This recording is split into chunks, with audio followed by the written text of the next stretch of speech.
Mapagpalang araw! Ako, si Mac Halusin.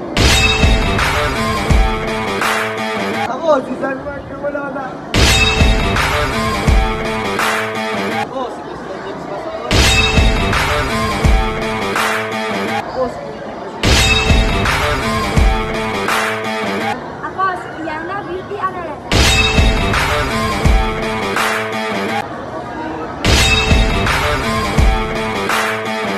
Ako, si Alexander Serrano.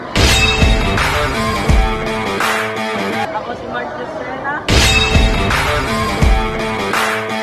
At kami ang The Adventurers! Hatid namin sa inyo ang iba't ibang destinasyon, pagkain, kultura na matatagpuan dito sa Bayan ng Mauban. Tangkilikin ang sariling atin. Bayan ng Mauban ay ating mahalin. Tara na! Sa Bayan ng Mauban! Ano nga ba ang meron sa Bayan ng Mauban?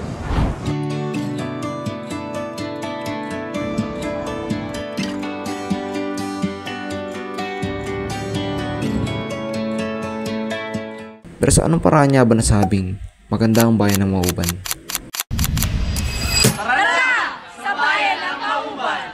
Bayan ng Mauban, sa puso ng lalawigan ng Quezon, matatagpuan ang Bayan ng Mauban, isang bayang baybayin na mayaman sa kasaysayan, kultura at likas na yaman. Ang Mauban ay kilala sa mainit na pagtanggap at mabubuting loob ng mga residente. Ang kasaysayan nito ay nagsimula pa noong panahon ng mga Kastila at ang pangalan nitong Mauban ay nagmula sa salitang mauban na nangangahulugang marami ang uban o puti ang buhok bilang parangal sa matatalinong matatanda na naglalag ng bayan. Kung naghahanap ka ng natural na ganda, kasaysayan at mabubuting tao, yak na mag-e-enjoy ka sa Bayan ng Mauban. Ang Rizal Hill Park sa Bayan ng Mauban, Quezon Province ay isang makasaysayang pook na may mahalagang papel sa kultura at kasaysayan ng lugar. Kilala rin ito bilang Kalbaryo. Ang parke ay nasa tuktok ng isang burol kung saan makikita ang bantayog ni Dr. Jose Rizal, ang pambansang bayani ng Pilipinas. Ang Rizal Hill Park ay pinangalan kay Dr. Jose Rizal bilang pagkilala sa kanyang mga kontribusyon sa kalayaan at karunungan ng bansa. Karaniwang itinatayo ang mga bantayog ni Rizal sa mga lugar na may makasaysayang halaga para maipakita ang respeto ng mga Pilipino sa kanyang mga ideal. What's up? Kami ngayon sa simbahan sa bayan kung saan tinatawag po itong ano namin? San Benaventure. Saint Benaventure Parish dito sa Bayan ng Mauban, dito sa gitna. At makikita po natin ngayon, marami pong batang nag-uuwi. Kita natin sila galing sa iba't ibang school, elementary school, at meron din namang mga taga-parokyal. Opo. Narito tayo ngayon. Makikita po natin ay napakaganda po ito ng simbahan ito. May matagal ng simbahan dito sa Bayan ng Mauban at talagang kinakatingkilig. Ano yung kinakatingkilikan ng mga turista dito sa Bayan ng Mauban. Ang simbahan sa Bayan ng Mauban, Quezon Province, na kilala bilang Saint Benaventure Parish Church, ay isa sa mga pinakamatandang simbahan sa rehiyon ng Quezon. Ang kasaysayan nito ay malapit na konektado sa pagdating ng mga misionaryong Franciscano sa Pilipinas noong ika-16 na siglo. Ang simbahan ng Pulo sa Mauban, Quezon ay isa sa mga makasaysayang lugar sa bayan. Kilala rin ito bilang kapilya ng San Isidro Labrador na itinayo noong panahon ng mga Kastila bilang kabahagi ng pagpapalaganap ng Kristyanismo. Ang parehas na simbahan ay simbolo ng pananampalataya, pagkakaisa at kasaysayan ng mga taga-Mauban. Hanggang ngayon, patuloy itong binibisita ng mga deboto, turista at historiador na nais malaman ang makulay na kasaysayan ng Quezon. Ang Siwol ay pinangalanan kay Katipan, isang bayani at leader na kinikilala bilang isa sa mga pangunahing tauhan sa sinaunang kasaysayan ng Mauban. Ang Siwol ay tinayo upang protektahan ang bayan mula sa malalakas na alon at storm surge na nagmula sa Tayabas Bay. Bilang bahagi ng Mauban, nagsisilbi rin itong pasyalan para sa mga lokal at turista. Ang Siwol ay mayroong mga makasaysayang marker at simbolo na nagpaparangal kay Katipan sa lokal na kasaysayan.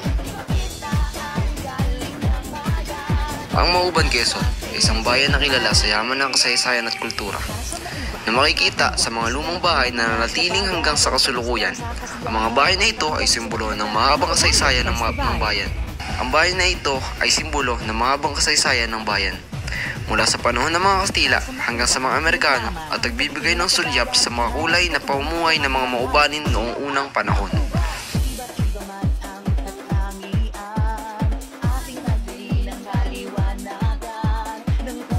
Ang public bath sa Mauban, Quezon, na kilala rin bilang Banyo de Oro, ay isa sa mga makasaysayang pasyalan sa bayan. Ang public bath ay tinayo noong panahon ng mga Kastila at ginagamit bilang pampublikong paliguan. Isa itong patunay ng impluwensya ng Espanya sa kultura at arkitektura ng Mauban. Ang lugar ay simbolo ng bayanihan at sama-samang paggamit ng mga residente ng Mauban. Sa panahong wala pang modernong pasilidad sa mga tahanan, dito nagtitipon ang mga tao para maligo at mag-igib ng tubig. Bagamat hindi na ito ginagamit bilang pampublikong paliguan, dinarayo pa rin ito ng mga turista dahil sa kasaysayan at nostalgiya na dala nito. Ang pansit ng Mauban. Hindi mo pwedeng palampasin ang pagtikim sa sikat na habhaban ng Mauban.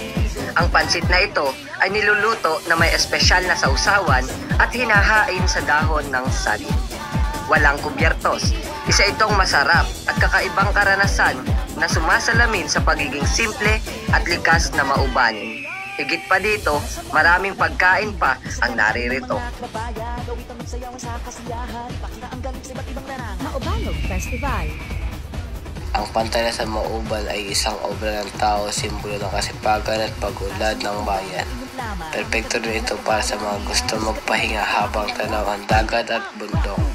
Pinapadali rin ito ang biyahe at kalakalan na patuloy na nagbibigay sigla sa ekonomiya ng Mauban.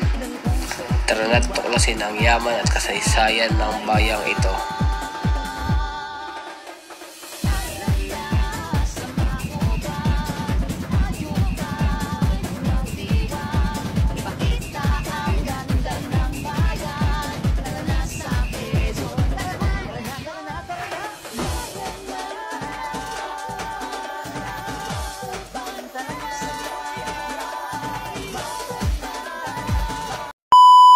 Oops! Nabitin ba kayo? Halina't samahan niyo ulit kami tanawin ang kagandahan ng bayan ng Mauban.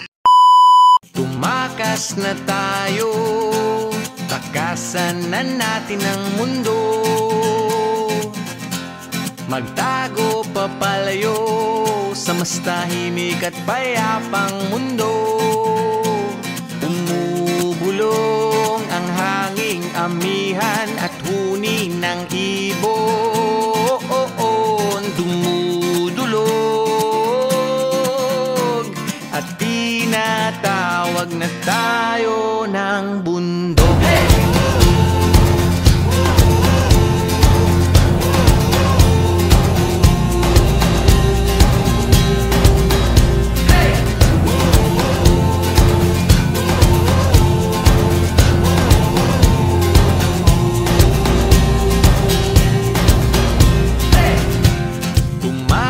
Na tayo, palayo sa maraming tao.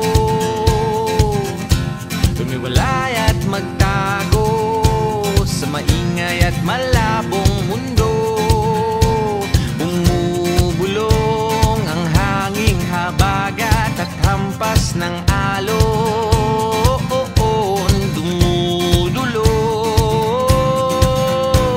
at niyayakag na tayo ng karagatan.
kalikasan.